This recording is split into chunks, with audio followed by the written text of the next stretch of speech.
Assalamualaikum warahmatullahi wabarakatuh. Kami dari kelompok 2 akan mempresentasikan tentang sistematika gaya selingkuh UIN. Perkenalkan, nama saya Ida Aulia. Saya Umi Mampu Hikmah. Saya Abdul Fakih. Saya Suryadi Aprianto. Saya Ujita Suciati. Di sini kami akan memaparkan tentang definisi gaya selingkuh, sistematika artikel, catatan artikel, sistematika makalah, sistematika laporan penelitian, perbedaan singkat, dan penutup. Lanjut saja. Pada yang pertama, apa itu gaya selingkuh? Gaya selingkuh ialah aturan atau pedoman penulisan yang berlaku dalam suatu lingkungan tertentu. Misalnya, dalam sebuah jurnal maupun karya tulis ilmiah di perguruan tinggi. Setiap jurnal pada fakultas maupun universitas biasanya memiliki ketentuan tersendiri. Aturan ini bisa mencakup jenis huruf, format penulisan, hingga tata cara sintaks. Tujuan dari adanya gaya selingkuh adalah pertama, untuk menjaga keseragaman penulisan sehingga setiap karya ilmiah tertata rapi dan konsisten. Kedua, memberikan identitas atau ciri khas pada jurnal atau instansi tertentu. Dan yang ketiga, mempermudah pembaca dalam memahami isi karya ilmiah karena penulisannya sudah terstruktur dengan rapi. Selanjutnya saya kemudian sistematika artikel. Sistematika artikel adalah struktur atau kerangka baku yang menjadi panduan dalam menulis artikel ilmiah. Sistematika ini mengatur urutan bagian-bagian artikel dan isi yang harus ditulis pada setiap bagiannya.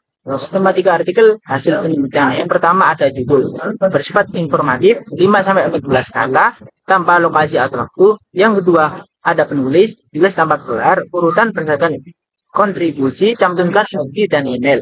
Yang ketiga ada abstrak, tulis sampai 50-75 kata, berisi masalah, metode, simpulan, kata kunci 3-5 kata. Yang keempat ada pendahuluan, tulis tanpa judul, maksimal 20% teks, berisi latar belakang, senjangan dan tujuan penelitian. Yang kelima ada metode, maksimal 20% teks. Menjelaskan prosedur penelitian secara jelas dan rinci. Yang ada keenam ada hasil, maksimal ditulis 20% teks. Paparan hasil analisis bersih, tabel atau grafik yang bermakna. Yang ketujuh ada pembahasan 30-40% teks, pemaknaan hasil dan perbandingan dengan temuan sebelumnya. Simpulan, maksimal 10% teks berupa alinea, sintesis temuan, tonjolkan kontribusi baru. Yang terakhir ada daftar rujukan, harus mutakhir minimal 80% dari 10 tahun terakhir. Minimal 80% dari sumber primer, jurnal atau paten, minimal 30 rujukan. Sistematika terbagi menjadi judul, penulis, afiliasi, abstrak, kata kunci, pendahuluan, hasil telaah, dan kesimpulan dan daftar rujukan. Perbedaan utama tidak ada bagian metode dan hasil diganti dengan hasil telaah atau 70% teks. Hasil telaah berisi pembahasan dan perbandingan berbagai temuan dari literatur yang ditelaah. Baik, di sini saya akan menjelaskan tentang catatan artikel, di mana catatan artikel adalah catatan yang berisi rangkuman isi atau poin-poin penting dari suatu artikel. Secara umum dapat dibagi menjadi beberapa bagian. Yang pertama itu abstrak, di mana di abstrak itu terdapat 50-70 kata yang menggunakan bahasa Indonesia dan bahasa Inggris. Di mana di abstrak sendiri ada juga latar belakang, tujuan, metode, dan hasil. Di mana latar belakang adalah masalah atau konteks penelitian, lalu tujuan apa yang ingin dicapai dalam penelitian, dan metode adalah pendekatan atau teknik yang digunakan. Lalu ada juga hasil atau temuan utama dari penelitian. Abstrak ditulis dalam dua bahasa, yaitu bahasa Indonesia dan bahasa Inggris, dengan panjang masing-masing 50-70 kata. Lalu, hindari menggunakan referensi dalam abstrak. Gunakan bahasa yang jelas dan padat untuk menggambarkan inti dari artikel. Lalu yang kedua itu ada referensi primer dan terbaru, di mana referensi primer dan terbaru ini minimal 80% dan maksimal itu 20%, di mana referensi yang digunakan dalam artikel harus sebagian besar berasal dari sumber primer seperti jurnal, ilmiah yang diterbitkan dalam tahun terakhir. Dan minimal 80% dari total referensi harus memenuhi kriteria ini. Sisanya maksimal 20% dapat berasal dari sumber sekunder, seperti buku atau laporan penelitian sebelumnya. Hal ini memastikan bahwa artikel didasarkan pada literatur yang relevan dan mutakhir. Yang ketiga itu ada struktur artikel, di mana ada pendahuluan, metode, hasil, dan pembahasan. Di mana pendahuluan yaitu menjelaskan latar belakang masalah, tinjauan pustaka, dan tujuan penelitian. Biasanya ditulis dalam 1-2 halaman. Lalu ada juga metode, di mana menguraikan desain penelitian, populasi dan sampel, teknik pengumpulan data, serta metode analisis yang digunakan. Panjang bagian ini bervariasi, tergantung kompleksitas penelitian. Lalu ada juga hasil, di mana hasil ini menyajikan temuan penelitian secara objektif, sering disertai dengan tabel, grafik, atau diagram. Panjang bagian ini juga bervariasi sesuai dengan jumlah dan kompleksitas data yang disajikan. Lalu ada juga pembahasan, di mana pembahasan yaitu menginterpretasikan hasil penelitian, membandingkan dengan studi sebelumnya dan menjelaskan implikasi temuan. Panjang bagian ini biasanya 4-6 halaman. Tiap bagian harus ditulis dengan jelas dan sistematis, menggunakan bahasa ilmiah yang tepat. Lalu yang terakhir yaitu format penulisan, yaitu ada ukuran kertas, jenis font, ukuran font, spasi, margin, jumlah halaman. Di mana ukuran kertas yaitu harus A4, lalu ada jenis font yaitu Arial atau Times New Roman, terus ukuran font yaitu 12 pt untuk teks utama, lalu 10 pt untuk catatan kaki atau referensi, terus ada spasinya itu 1,5 spasi untuk teks utama, terus ada margin, di mana umumnya 4 cm di kiri dan 3 cm di kanan, atas, dan bawah. Terus jumlah halaman, minimal 50-20 halaman, tergantung pada pedoman jurnal dan isinya. Oke, baik. Saya akan melanjutkan penjelasan yang baru saja disampaikan oleh Mbak Fia tadi mengenai sistematika makalah. Nah, selanjutnya itu bagian penutup. Pada bagian penutup ini berisi simpulan atau rangkuman pembahasan dan saran-saran.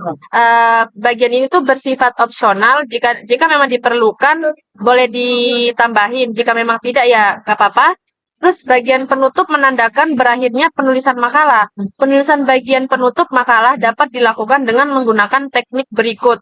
Yang pertama, penegasan kembali atau ringkasan dari yang telah dilakukan tanpa diikuti dengan simpulan. Hal ini dilakukan karena masih belum cukup bahan untuk memberikan simpulan terhadap masalah yang dibahas.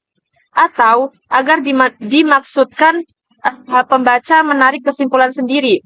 Yang kedua, menarik simpulan dari apa yang telah dibahas pada teks utama makalah. Selain itu, pada bagian penutup juga dapat disertakan saran atau rekomendasi sehubungan dengan masalah yang telah dibahas, dibuat secara eksplisit kepada siapa saran ditujukan dan tindakan apa yang disarankan. Berikutnya, daftar rujukan. Pada poin daftar rujukan ini adalah daftar sumber yang digunakan atau dikutip dalam karya tulis. Fungsinya menunjukkan asal informasi, menghindari plagiarisme, dan memudahkan pembaca mencari sumber aslinya. Biasanya ditulis di akhir karya dan berurutan sesuai abjad. Dan poin terakhir, lampiran. Lampiran adalah bagian tambahan di akhir karya tulis yang berisi data, dokumen, tabel, gambar, atau bukti pendukung yang terlalu panjang jika dimasukkan ke isi utama. Fungsinya untuk mendukung dan memperjelas isi tulisan tanpa membuat pembahasan utama jadi penuh. Baik, untuk submateri selanjutnya saya akan menjelaskan mengenai sistematika laporan penelitian.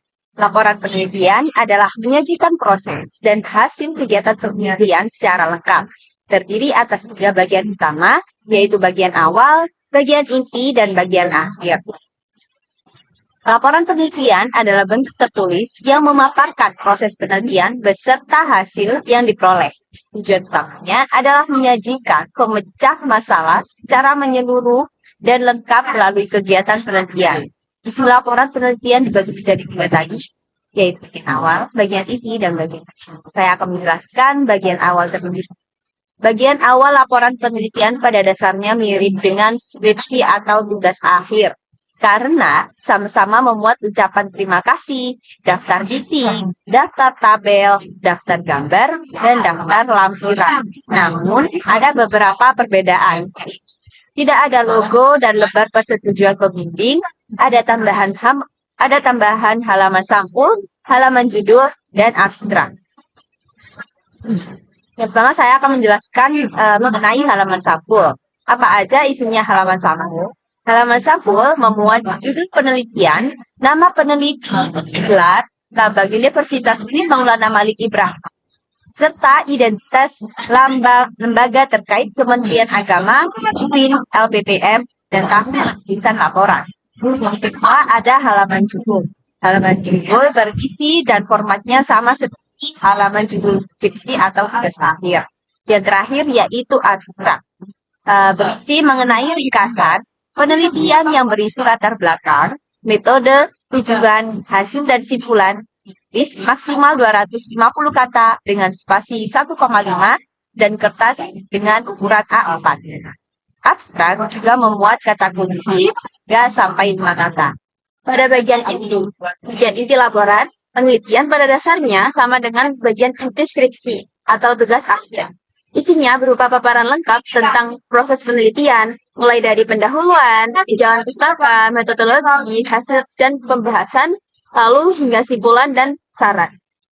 Lalu pada bagian akhir terdapat daftar rujukan atau referensi yang digunakan dalam penelitian dan lampiran yaitu data, tambahan atau instrumen penelitian atau dokumen pendukung lainnya. Baik, di sini saya akan menjelaskan materi untuk selanjutnya yaitu perbedaan singkat karya ilmiah. Yang pertama yaitu aspek permasalahan. Perbedaannya yaitu di artikel masalah spesifik aplikasi, yang selanjutnya makalah bahasan topik atau isu tertentu. Untuk laporan penelitian fokus pada masalah penelitian, untuk skripsi masalah ilmiah sebagai syarat akademik S1. Untuk aspek kajian pustaka, untuk artikelnya yaitu rujukan jurnal mutakhir. Untuk makalah sumber teori umum, laporan penelitian yaitu kajian pustaka relevan. Untuk skripsi wajib ada kajian pustaka mendalam. Yang ketiga yaitu aspek metode penelitian. Untuk artikel itu mempunyai perbedaan diringkas sesuai penelitian atau telaah. Untuk makalah bisa tanpa metode penelitian. Untuk laporan penelitian yaitu di detail metode. Untuk yang skripsi yaitu metode ilmiah lengkap. Selanjutnya saya akan menjelaskan perbedaan singkat karya ilmiah. Yang pertama, aspek hasil penelitian. Artikel, ringkasan hasil atau telaah. Ada yang kedua, makalah, analisis ide atau gagasan. Yang ketiga ada laporan penelitian, hasil lengkap. Yang keempat, skripsi, hasil penelitian, mahasiswa plus analisis. Aspek kemandirian. Yang pertama ada poin artikel, bisa tim atau mandiri. Yang kedua ada makalah, biasanya individu, tugas atau forum. Yang ketiga ada laporan penelitian, sering tim peneliti. Yang keempat ada skripsi, mandiri oleh mahasiswa. Aspek kuantitas. Yang pertama ada artikel, singkat 10-15 halaman. Yang kedua ada makalah, lebih panjang dari artikel, lebih pendek dari skripsi. Yang ketiga, laporan penelitian, panjang dan rinci. Skripsi, bagian inti maksimal 15.000 kata. Nah, baik, kita udah masuk ke bagian penutup. Gaya selingkung adalah pedoman penulisan yang ditetapkan oleh suatu lembaga, jurnal, atau penerbit mencakup format tulisan, tata bahasa, penyusun daftar pustaka, hingga tata letak. Penerapan gaya selingkung ini penting agar karya ilmiah terlihat rapi, seragam, dan kredibel, sehingga pembaca lebih mudah memahami dan menilai isinya. Nah, dengan memenuhi aturan gaya selingkung, penulis memudahkan proses publikasi karena sesuai standar penerbit atau jurnal, mendukung penilaian akademik yang objektif, dan mengurangi resiko kesalahan teknis dan plagiarisme. Nah, itu tadi alasan gaya selingkung menjadi syarat penting dalam penyusunan sebuah karya ilmiah. Baik, terima kasih. Sekian, terima kasih untuk presentasi kami. Mohon maaf apabila ada salah. Wassalamualaikum warahmatullahi wabarakatuh.